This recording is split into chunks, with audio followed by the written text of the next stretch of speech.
I think it's important that we don't shut the door on certain aspects of digital technology that could be beneficial to children and also could create opportunities for co-participation within families. And one of the terms your company uses is infowar. Can you explain what that is? Infowar is when a certain kind of disinformation campaign or a misinformation or fake news is used to create a havoc in a country. Taiwan might have a lot of debates about bad name specific social media like TikTok.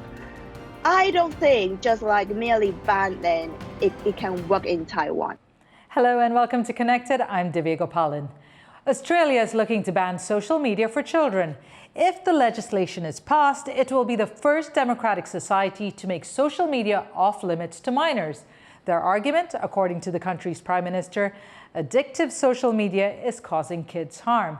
Now, roughly over 65% of the world is on social media, while here in Taiwan, nearly 90% of the population engages with it. But along with its growth, there's an increasing number of governments banning, blocking, and restricting access to its various forms. So we ask, is Australia likely to set a precedent?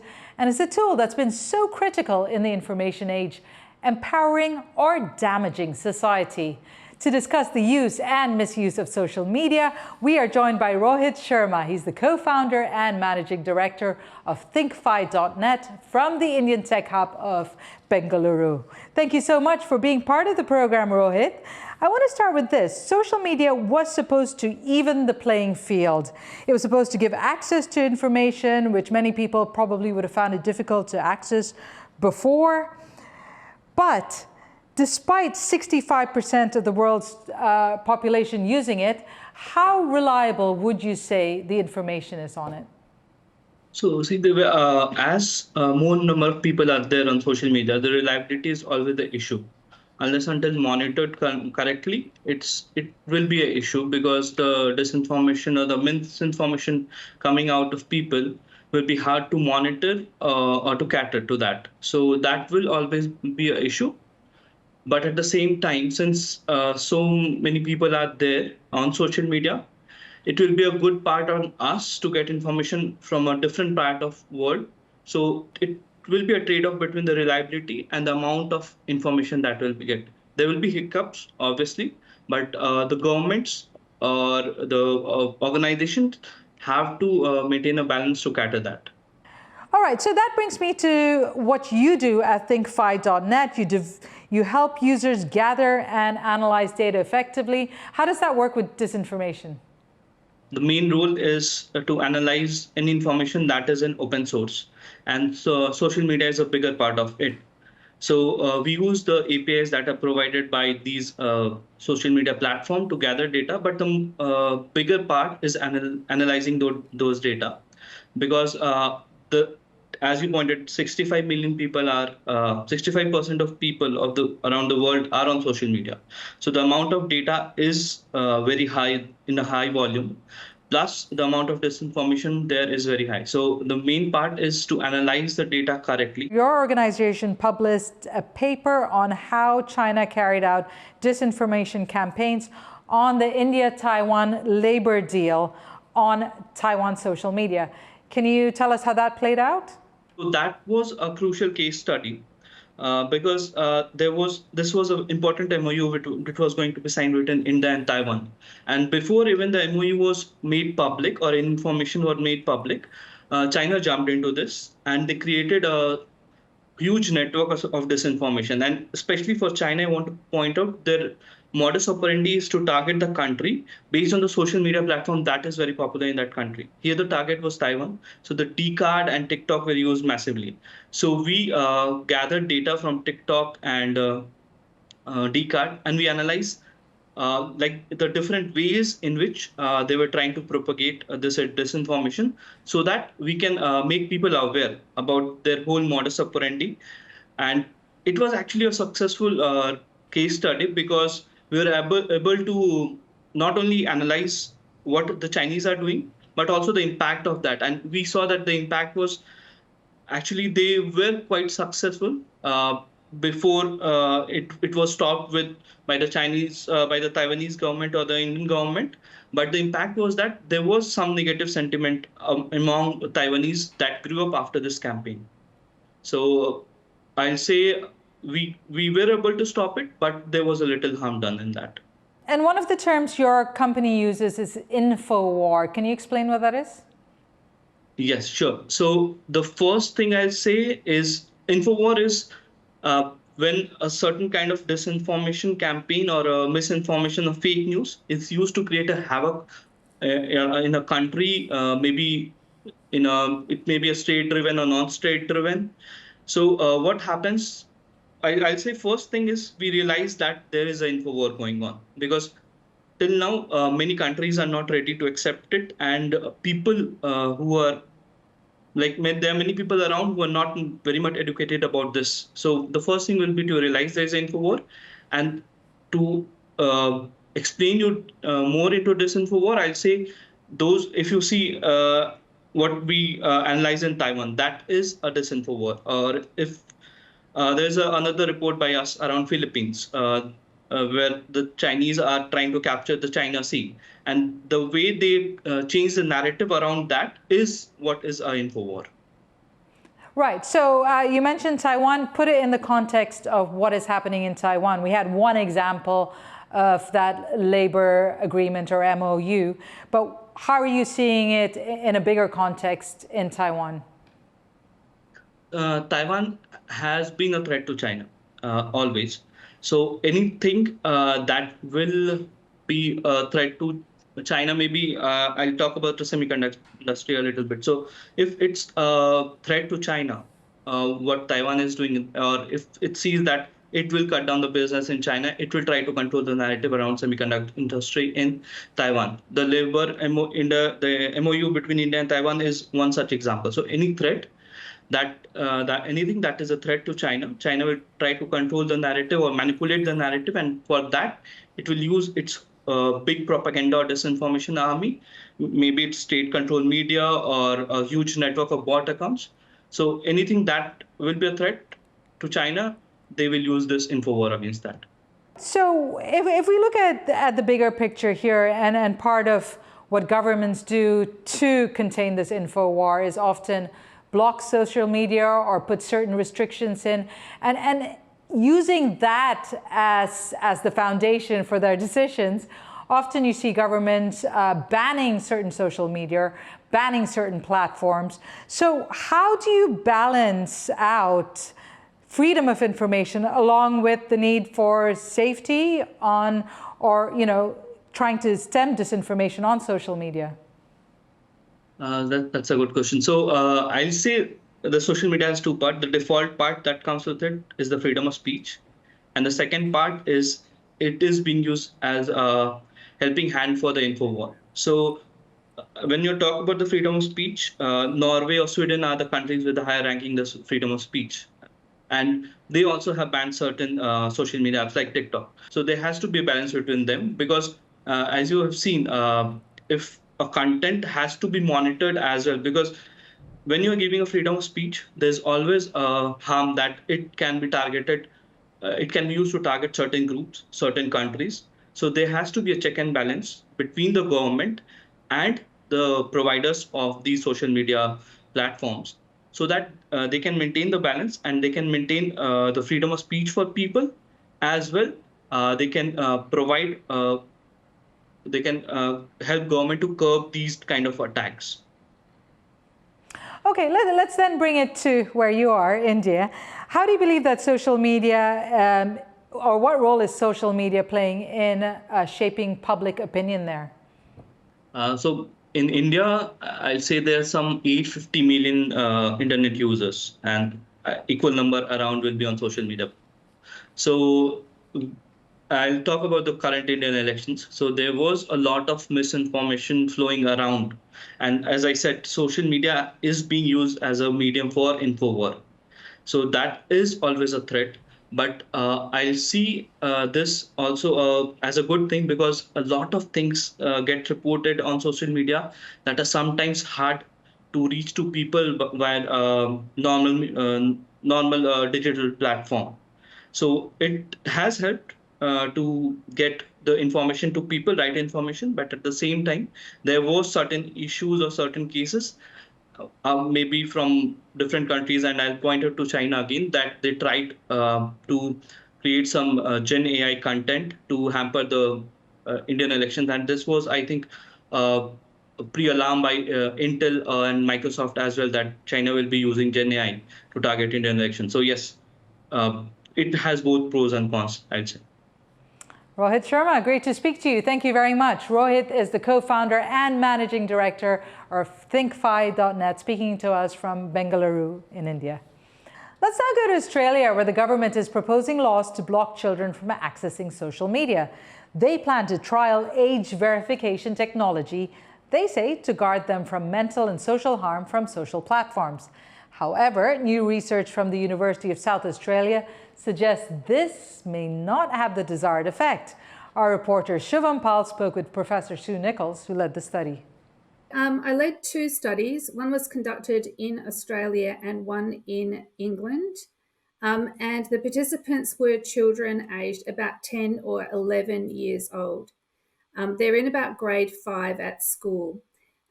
We interviewed children in a number of different communities. This included children living in metropolitan regions and also in rural and regional areas.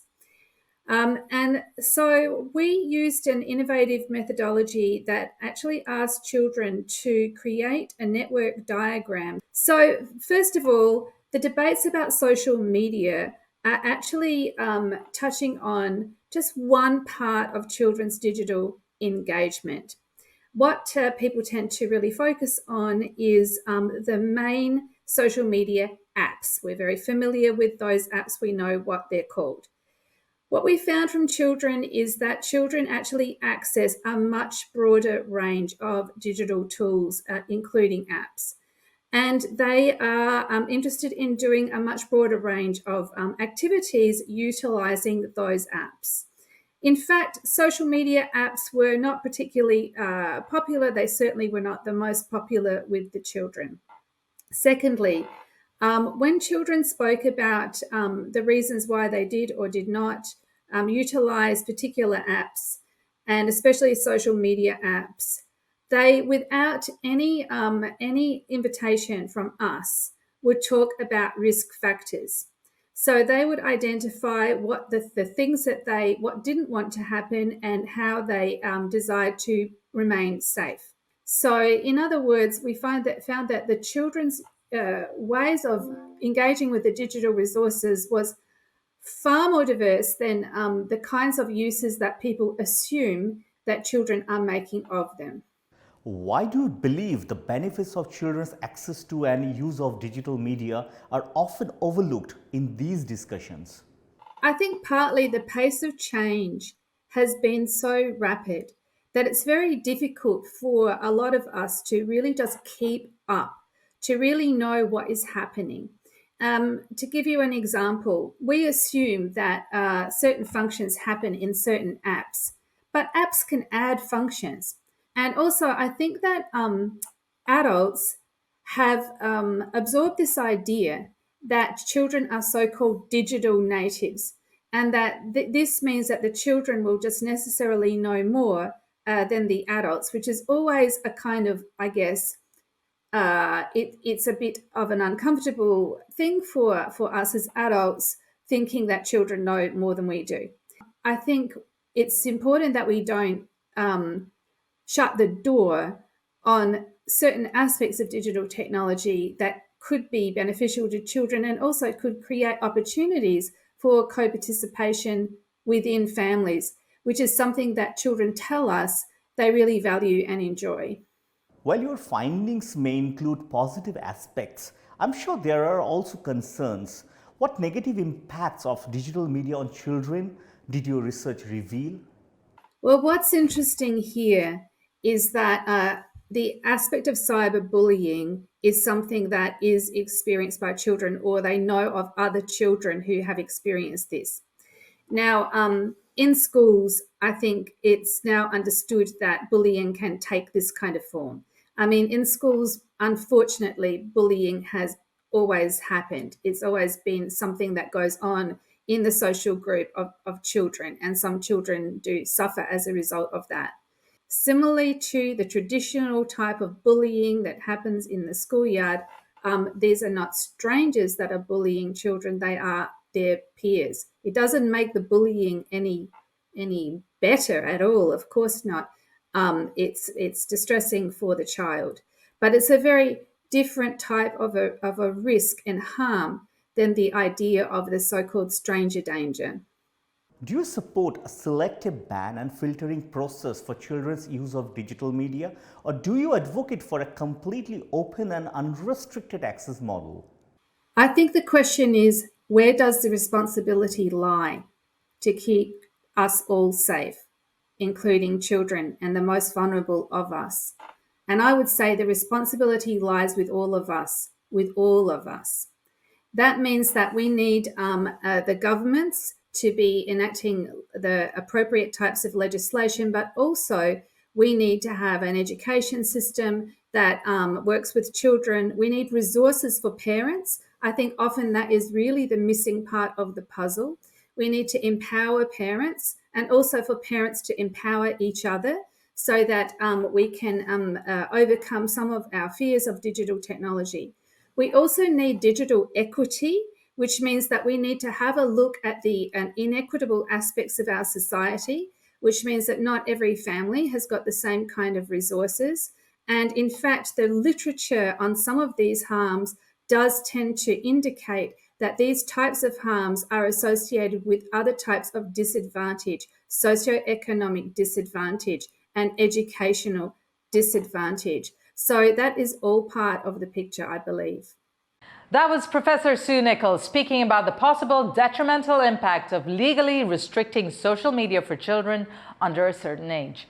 For a view on social media use, misuse, and censorship, we're now joined in Taipei by Billion Li, the co-founder of Cofacts.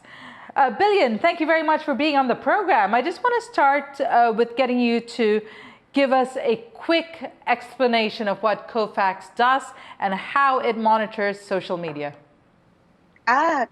Cofacts means collaborative fact-checking, as means plurality. I started to found this project in 2016. How it was is we put as a light chat bar. As long as someone receives this information, they can forward this information to the chat bar, or they can add a chat bar inside their closing chat room and receive the factual reply from the chatbot. So we can access any social media. Currently, there's no government censorship, there's no corporates banning social media at the moment. Is there anything like that happening in Taiwan? Can you just give us a sense of the environment, social media environment in Taiwan? I would say Taiwan can enjoy like free access to the internet and choose preferred social platform, whatever they like YouTube, Google, maybe like 10 or 20 years ago, maybe Google Plus, Facebook, Twitter, X, Instagram, Thread.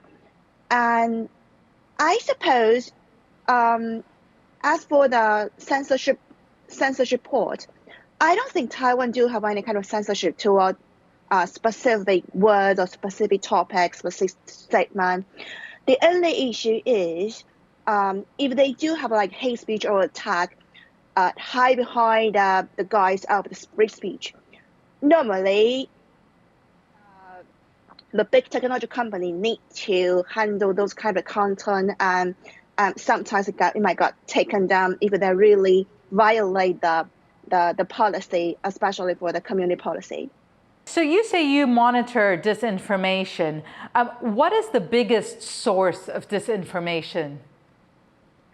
Oh, as for monitoring, Cofacts itself, we won't say we monitor. We will say we're trying to do civic empowerment. That means I don't think we do have the right to see the content behind the users or behind the individual.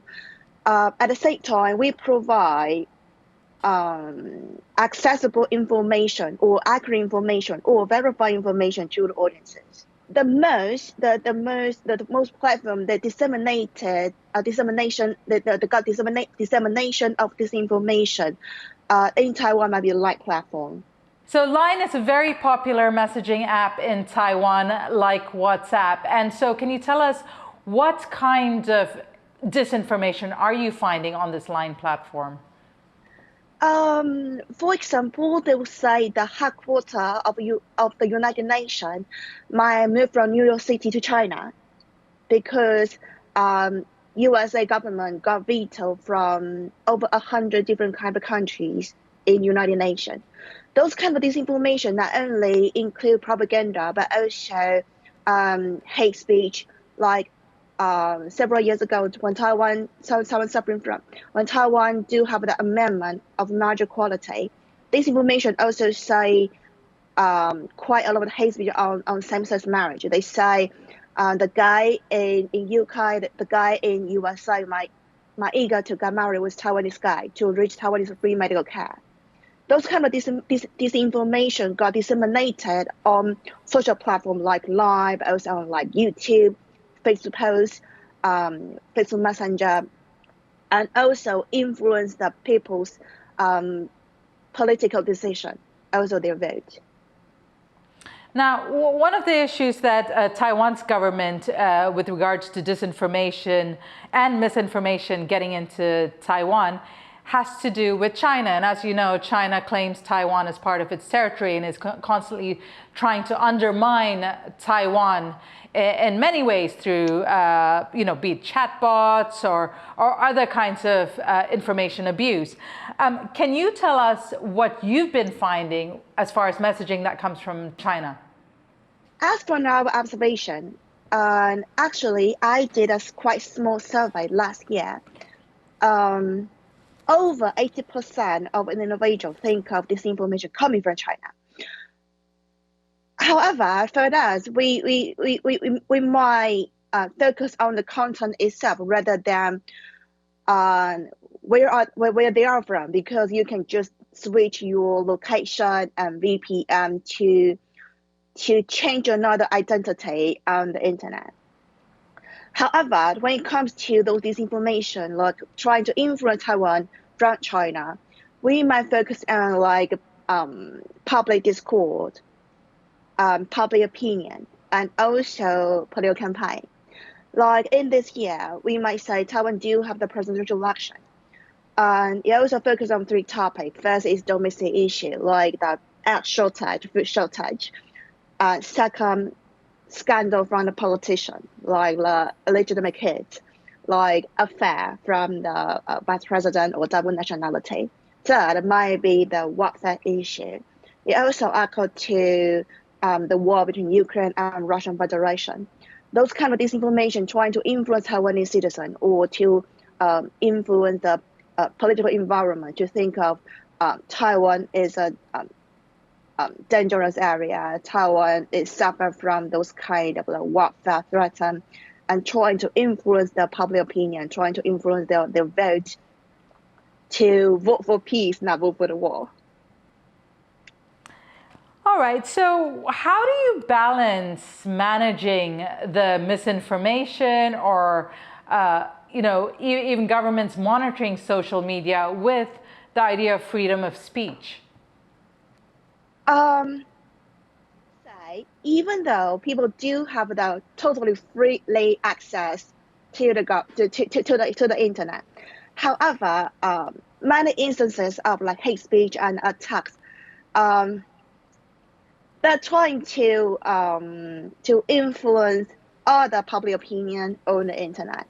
And also, how civic technology would like to do is to work directly address this issue by providing like good space for dialogue, reflection, and critical thinking. For example, if people do have the belief that we should get rid of same-sex marriage, they might put a lot of like hate speech on the internet or like transgender phobia. Those kind of disinformation might contain not only hate speech but also attack on their vibe.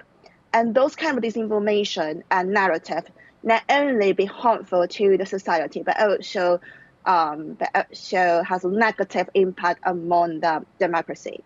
That's the reason why we're trying to provide accessible information or accurate information or verified information and accurate content and references to those kind of hate speech, disinformation, or propaganda campaign.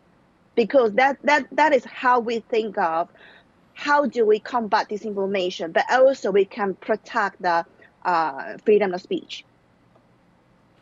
Right, and as you know, the U.S. has taken quite huge measures in the name of national security in trying to ban TikTok, worried about the fact that a Chinese company will have access to the data of the millions of its users. What is your take on that? Should Taiwan be looking at measures like that? Taiwan might have a lot of debates about bad name specific social media like TikTok.